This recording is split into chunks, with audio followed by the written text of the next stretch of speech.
session about shared living FY23 pending changes.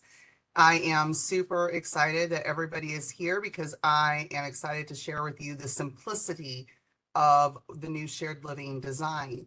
Of course, this is all pending. We are still on hold for CMS assurance of our new rate structure, but we didn't want to wait until after approval to introduce you to the changes because once we have approval, that starts immediately. So we wanted to give you an idea of how those look, how it's going to look, what you can look for, and just what to expect in the coming months as we're waiting. So we'll go ahead and get started. So do have a little bit of agenda, just it helps me keep track of the subject matter and structure my thoughts. And so we're going to talk a little bit at first about urban versus rural and how we are handling that. We're going to look at the pending rate structure and how that operates in tiers, how RAS designs that, what the daily rates are. We're going to demo the new rate determination form that you'll be using to decide what rate to authorize. And then we're going to talk about, once we get approval, what does that look like? How are we going to implement that? And some future enhancement planning for shared living. So urban versus rural, our goal was to eliminate the differential between urban versus rural, and we were successful at doing that in the waiver rate methodology. So once we have CMS approval, there will no longer be an urban versus rural distinction for waiver authorizations. Now there still is going to be an urban versus rural distinction for room and board methodology, but only until we can get the work group together and determine what those room and boards should be. We can't just simply pick a number to change to. We need to have evidence of what's actually necessary, and we need to think that through. So that's something we're going to be doing. If we can have a decision made before CMS gives us approval for the waiver rates, we'll be able to implement that at the same time. So stay tuned. We may be able to simplify the room and board again. However, when I show you the rate determination form, you're going to realize that it's super easy anyway, and you're only going to have to know two things about the person to fill out the form, and the form's going to do the rest of the work for you. So our pending rate structure is going to be a daily rate, and it's going to be 3 tiers. Each tier is associated with one or more rate allocation scores. So it's going to be more similar to how we operate currently under ISL and group home. A core daily rate based on RAS. The daily rate is all encompassing. It includes the host and companion costs, your professional manager cost, administration, and relief hours. So it is one daily rate, just like ISL services are a daily rate. The RN will still be authorized separate from in its own separate authorization like it is now. This is just the component for the host or companion. The great thing about this is since it is a daily rate that encompasses everything, providers will no longer have to do variance reporting once this implements. So that means they'll be able to close out the last fiscal year and or fiscal year 22. And then once we have CMS approval, they won't have to track and report variance. It is just a figure and allotment of that daily rate for the host and the administrating agency to determine what's really needed and how to use that funding. So there won't be a minimum, a maximum. This is what you have to meet the needs of the individual, and you all figure out what that looks like. The other really good thing about this new structure is we're going to be able to implement a default process for the RAS like we do for initial placement into ISL services. So that's really great because I know it's been a struggle in the past when we've had to, someone is interested in shared living, they do not have a rate allocation score, and you guys are beating the bushes trying to go through the process of getting that before a budget can be designed. That won't have to happen anymore. Once we have approval, it will operate like the ISL or group home, that the person comes in as a default RAS1, and then the request is made, notified to the assessment team that you have a new person to placement, and roughly 3 months later, rate allocation score will be administered through the MOS, and then we'll go back to date of implementation and change the budget if necessary. So super nice. We're getting everything, all of our residential rate structures are coming into line and are going to be consistent in practice and implementation.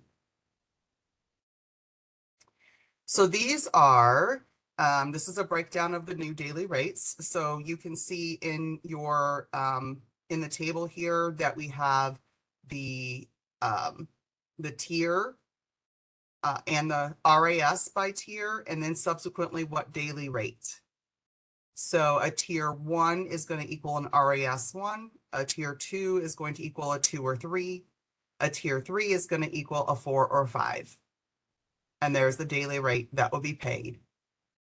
I did not put the procedure codes there intentionally. We're hoping that in the near future, a year from now, when Connection is live, we're trying to design that so Connection will code these tiers or these RASs, where you just have to select the code in the RAS and the authorization creates itself like you would for group home. So we're hoping to eventually not need a rate determination form is what I'm saying. But right now we do, which is still simpler than what we're having in the future. Determining the rates. Lots of simplification here. Providers are no longer going to submit budgets once CMS approves this. The support coordinator will use a rate determination form, and that form is going to tell them exactly what to authorize by entering 2 pieces of information. So, so that's going to be really simple. So it's going to simplify and expedite authorizations by not having to process budgets from provider to support coordinator to their supervisor, et cetera, et cetera. So it's going to make it very simple.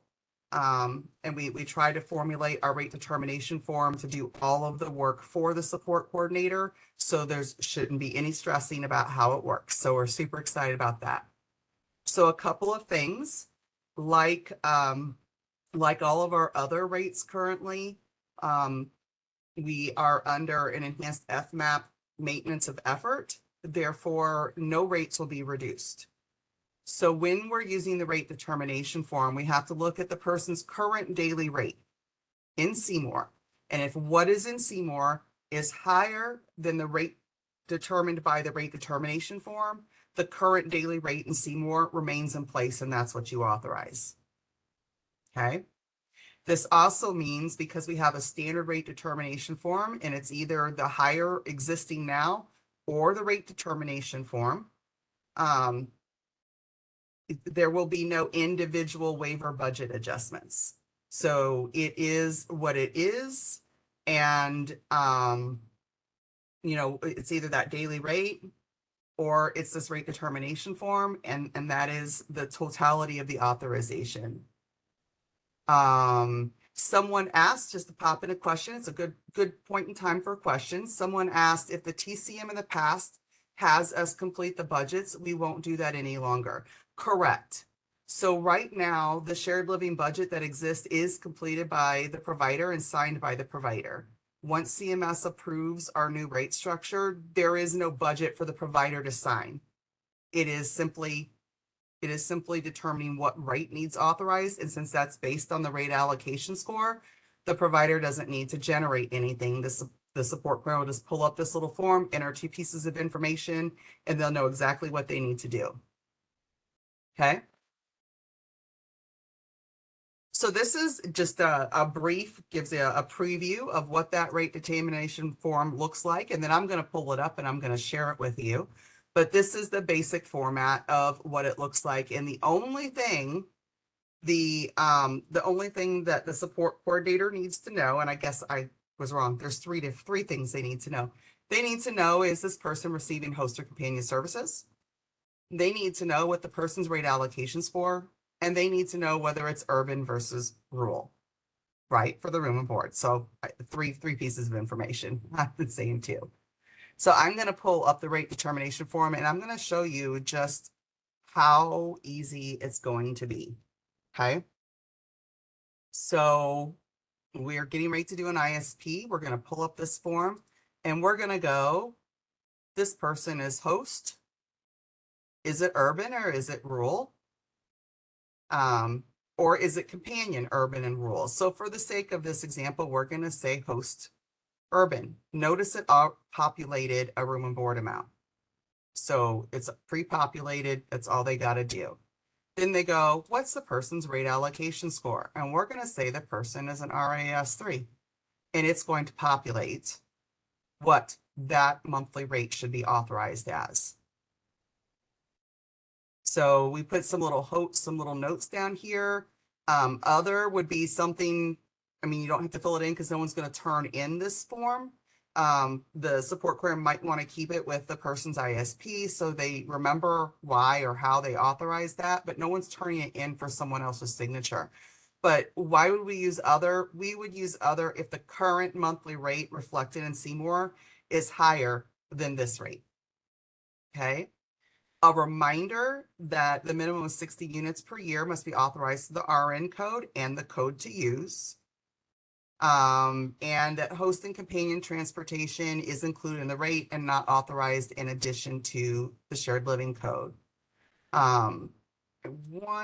If you click on this host or companion, you're like, Wanda, I can't remember what urban versus rural is. If you click on the heading, I've got it written in there. So urban are just these counties indicated here.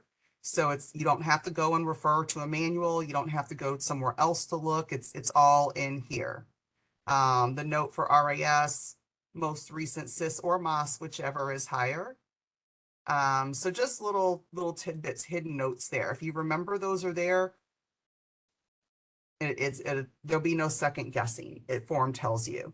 So I'm going to click on those boxes and delete them, and I can pick something else. And let's pick that it's a rural and that they're a 5.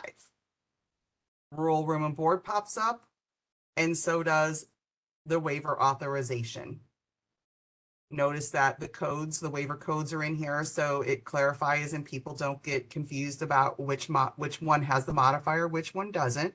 So hopefully this will provide a lot of clarity for people. And help them really get that a little more succinctly and quickly. And then even though shared living is authorized as a monthly rate, it's based on a daily. So we broke this down here. And someone asked who will be completing the rate determination, provider or support coordinator. It's the support coordinator. There's no budget. There's no budget anymore. It's just like when you do group home, a support coordinator goes into Seymour and they select the group home code T2016U3, right? So the support coordinator is deciding what code to use. The provider's not giving them a budget. So this is the same concept. They fill out 2 pieces of information. It tells them what code and what amount to authorize. So someone asked if we could demonstrate others, again, if you go into Seymour and that person is, their room and board is above, you could simply just type in the number to remind yourself what you're supposed to be entering. Same with other, if their current Seymour authorization for host is more than this, you just go in here and it's for you. This is for your note, the support coordinator's note, so they know, oh, their current authorization is more.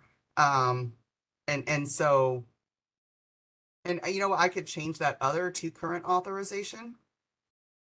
It's other under room and board because it's current authorization and some of them may be itemized, so that's why the other is there. So let me see. So someone asked a question about provider awareness of new rates, and going to cover that here in a little bit. Someone asked, how is this going to cover the rent for homes when the landlords for our homes are all different? So shared living has standard room and board rates. Host home, the person lives with their host. It is the host's home. So it's the host's responsibility to manage those funds and pay that rent and that room and board and all of those kinds of things that are necessary. So it's not intended to be it's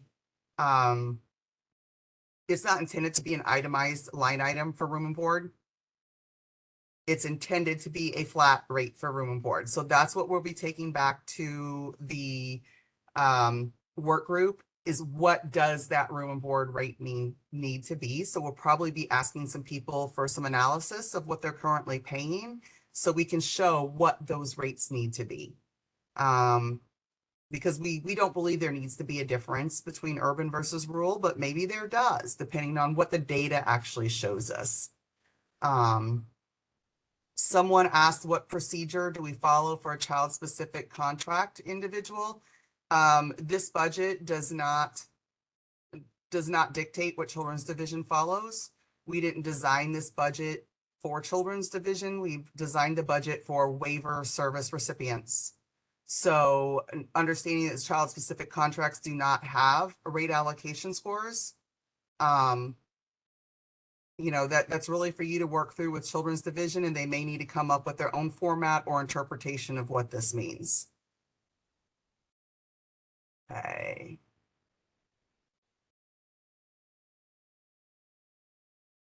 When a person living in shared living, host home, or group home settings has needs that cannot be met within the current rate structure, will they be required to move and receive ISL services? Shared living is what it is. This is the construct of the daily rate. So if the person can't be supported within the daily rate identified for shared living, then they need to examine other services. What that is, what combination that is, could be a wide variety of things. But that, yes, if shared living doesn't work for them, if the budget construct doesn't work for them, they do need to evaluate other methods. Interdivisional agreements will follow the same budgetary process. Eventually the MOS is supposed to, because an interdivisional agreement is someone who receives waiver. That's how they get an interdivisional agreement. So they do follow the same methodology. The MOS is intended to eventually reach all service recipients regardless of age. So eventually we will be able to assess those children for a rate allocation score. And what we've been doing currently is they've been a default 1 if they didn't have a rate allocation score. In the old format, we use the Vineland. The new format doesn't have, actually the existing format we're using now doesn't use a Vineland either. So yes, we will disseminate a copy of the rate determination form. We'll actually post it online. So you can access it anytime you need to, just like the ISL budget and staffing pattern. Someone asked, what about getting mileage approved for the relief staff? The shared living budget encompasses transportation. That daily rate encompasses the transportation for the host, the relief staff. That's what they have to work with. So that is between the administrating agent and the host or relief staff, whichever way. Will the daily rate be what is paid to host home provider or split with the placement contract provider? So the daily, that again is a discussion between the administrating agent and their host home. This includes administrative costs. This daily rate includes administrative costs and professional manager. So most assuredly, if the administrating agency passes every single dollar onto the host home, they're not going to be able to afford to pay their professional manager. So assumedly, some of this would remain with the administrating agents, but how much is up to the contractor and their host. How will rates be reflective of people going or not going to day program? Those are already kind of figured into the tiers 1, 2, and 3. There was a determined number of hours of support for each of those levels. So this is the daily rate depending on their RAS, and they can still go to day program if that's appropriate for them. Will community specialist, RN, and mileage be separate requests? Community specialists and RN are separate. Mileage for the host home, companion, relief are built into this daily rate. Our urban hosts receive a room and board sum negotiated by the team, client, and guardian. Will this system enable those with currently higher room and board sums to continue to receive those sums? Yes. So if their current monthly rate for room and board or the shared living code is higher than this form generates, they can continue to receive that. And that's something we're trying to address with our work group reconvening to look at what those should be, because there's a number of issues with individualizing room and board and having fluctuating rates. So we want to kind of get together and come up with a plan to address those. Okay, so I'm going to, you guys are peppering me with good questions. Glad I did my homework. Okay, so let me pop back up and when we get through this, we can come back and look at any of these slides if we have time. All right. So because this is slide 8 of 11. So process for 7/122 rates. Once we have CMS approval, we will go back to 7/122 and we will rebuild them. So how do you're probably thinking, how do we know what that looks like? And we already have a spreadsheet that shows everyone living in receiving shared living services and what their RAS is and whether the amount that would be generated by the rate determination form is higher than the current amount or not. And so that will be uploaded to Seymour. And again, I know I've said it before a couple of times, but it stands just to reiterate that if the current daily rate is higher, they get to keep the current daily rate. And 2 instances where it could change and go up would be the person gets a new rate allocation score that increases the budget because it's going to follow the same processes as ISL and group home, right? So if they get a new RAS and it increases that rate determination form, then their authorization get increased. When we're at the end of the maintenance of effort for the enhanced FMAP, then the rates may be adjusted in accordance with standardization. So after that information gets into Seymour, PR will send a list to each provider of who their people are and what the rates are so the provider can verify, because sometimes our reports won't pull in if, say, a person doesn't have an active authorization, it won't pull in that person. So there might be people missing. So we will send a list out and we'll work with the business office and the provider to get anyone who was missed or anyone who could be in error, didn't translate correctly from the report to Seymour to get those fixed. Future enhancement planning. So we are, just to give you a little preview, we are working on a modifier for the shared living RN oversight, and we plan to match that rate with ISL and group home oversight. So that's something that's in progress that we're looking into. Until then, it remains under PAMS, which is going to increase to $20.29 per 15-minute unit when CMS approves. So just give me a little tidbit because I know there's a lot of confusion over why aren't they the same? Why aren't they the same rate? It's something that we're working on. I mentioned earlier that in connection, we hope to have billing codes specific for each RAS. So you just go in and pick host RAS1 and it generates it. And at that point, we won't need a rate determination form. So that's going to be super cool. And this is not new. I just wanted to remind, because this has come up in a couple of conversations here recently, that if a shared living provider wants to do out-of-home respite in a vacant host home or relief home, they do first need to get certified. for out-of-home respite prior to actually billing it.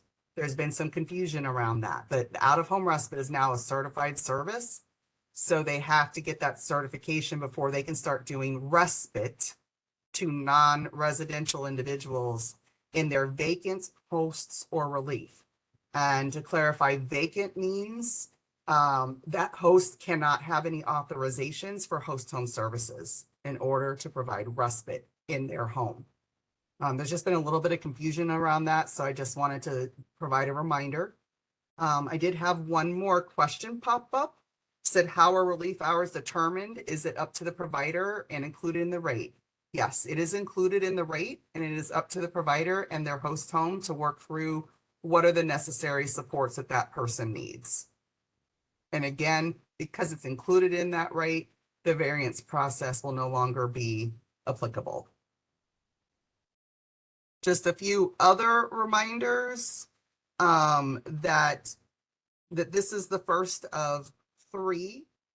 We've plotted these at different points in the month and at different times to try to get maximum participation because we have so many people utilizing shared living services. We want everyone to be able to fit it into their schedule. So the next training is August 19th at 9 a.m. And then we have an August 24th at 10 a.m. And we do have a provider meeting on August 18th, and I will do a really brief overview, but will not be doing the full training, just some highlights. Someone else submitted a question. How will that go along with Department of Labor and the overtime threshold? The daily rate that we are providing is the new current contracted rate. It is up to the provider to design a service that fits within the contracted rate that we're willing to fund. So we will no longer be individually evaluating shared living budgets. It is either the rate determination form or the current daily rate, whichever is higher.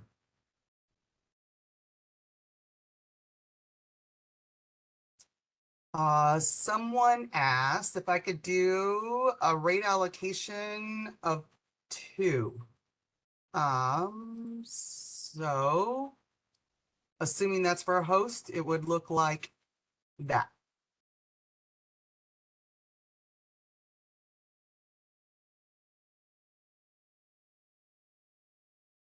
And I think I answered the question. Hopefully I answered the question. Someone asked again about relief hours determined, and I think I've responded that a couple of times.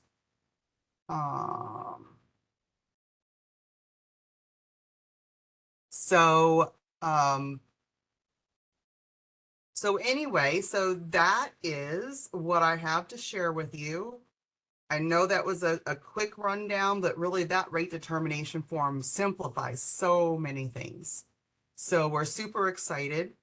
You guys had lots of excellent questions, and I thank you for that. Based on that, and anticipating that perhaps I will get just as many, I might expand the time for the next 2 by another 15 minutes, just in case there wasn't enough time. However, if you still have questions and you don't have the availability to email them right now, you can send those to me at wanda.crocker@dmh.mo.gov, and I will get them added to the Q&A. And one last question: if prior budget higher, how do we submit? You do not have to. You do not have to submit. The support query will simply authorize what's in Seymour, either the higher or the rate determination form. So, and if you go back through the PowerPoint, there will, and it said what makes up each tier. Not sure what that means by what makes up, but the RAS associated with each tier is indicated here. Okay. And we are hoping, we're praying that we have CMS approval by the end of September, but CMS is dealing with a lot of amendments right now. All the states with enhanced FMAP are requesting amendments to their waivers, and so they are very stacked. And so we're praying, we're working, our information is all submitted, and we're just waiting to be able to work through them. All right. And Lauren, I saw your question and I'll answer that in the Q&A, okay? So I don't have to leave everyone on. But thank you so much for all of your questions. Thank you for listening, and think your questions help us think about ways to do things or things that we've not made clear. So hopefully hopefully everyone will like this much simpler process with shared living than our current budget structure. So we'll continue to look for enhancements, and all ideas are welcome. So thank you so much for attending, and I hope you have a great rest of your day.